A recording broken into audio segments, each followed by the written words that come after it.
बिस्मिल्लाहिर्रहमानिर्रहीम। अस्सलाम वालेकुम डियर स्टूडेंट्स। आज के हमारे इस लेक्चर में चैप्टर 3 बायोलॉजी 9 क्लास का हमारे पास बी है। हमारे पास डिफाइन द फॉलोइंग टर्म्स। अब फिर से हमारे पास एक लफ्ज दिया गया होगा, इसको हमने डिफाइन करना है, समझना है और सीखना है हमारे पास। ठीक है, अब ये जो खुद है एक बड़ा टॉपिक है प्रोकैरियोट्स। ठीक है, यहाँ पर सिर्फ हम इसको डिफाइन करेंगे, थोड़ा सा टच देंगे और समझने की कोशिश करेंगे। ठीक है, इस डेफिनेशन में जो 1 या 2 नंबर का होगा, इसमें हम पूरा टॉपिक नहीं समझ सकते।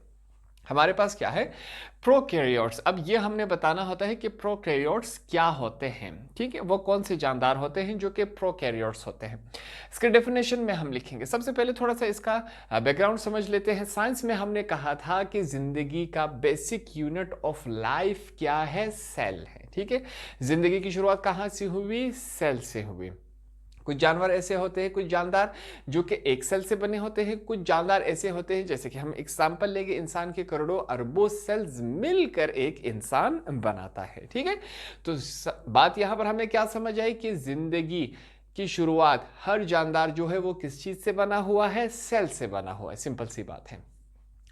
अब हम क्या लिखेंगे, दोज ऑर्गेनिजम्स। ठीक है, ऑर्गेनिज्म किसे कहते हैं, जानदार को कहते हैं, जानदार। Those organisms who do not have membrane, ठीक है, around nucleus, ऐसे जानदार जिनके सेल के अंदर, ये हमारे पास एक सेल हो गया। फॉर एग्जांपल हम समझते हैं ये क्या है, न्यूक्लियस है। ये हमारे पास क्या है, न्यूक्लियस है।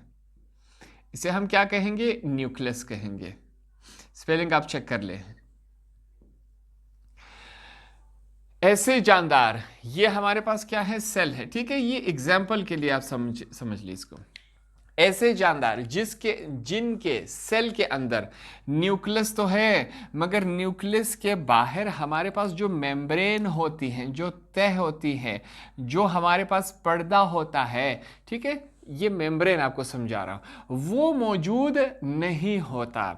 फिर से समझ ले, ऐसा जानदार जिसके सेल के अंदर न्यूक्लियस तो होता है, मगर न्यूक्लियस के ऊपर जो मेम्ब्रेन आती है, जो तह आती है, जो लहर आती है, वो मौजूद नहीं होती। ठीक है, इसको हम क्या कहेंगे, मेम्ब्रेन। ये जो ब्लू में है ये हमारे पास मौजूद नहीं हो। ठीक है, और दूसरा क्या है साथ में, एंड मेम्ब्रेन बाउंडेड ऑर्गेनेलीज। इसके अंदर जितने भी ऑर्गेनेलीज होंगी, जैसे हमारे पास हम क्या कहेंगे, गोल्जी बॉडीज हो गया, क्लोरोप्लास्ट हो गया, वगैरह वगैरह, वो इसके अंदर जितने भी हमारे पास ऑर्गेनेलीज सेल के अंदर मौजूद है, उन पर भी ये मेम्ब्रेन मौजूद नहीं हो, तो ऐसे जानदार को हम कहते हैं प्रोकैरियोट्स। इसके एग्जाम्पल लेंगे, वो कौन सा जानदार है जिनके सेल के अंदर न्यूक्लियस में हमारे पास मेम्ब्रेन मौजूद नहीं है, और जितने सेल के अंदर ऑर्गेनेलीज मौजूद है उनके ऊपर भी मेम्ब्रेन मौजूद नहीं है। तो वो जानदार क्या एग्जाम्पल हम देंगे, वो हमारे पास क्या है, वो बैक्टीरिया है।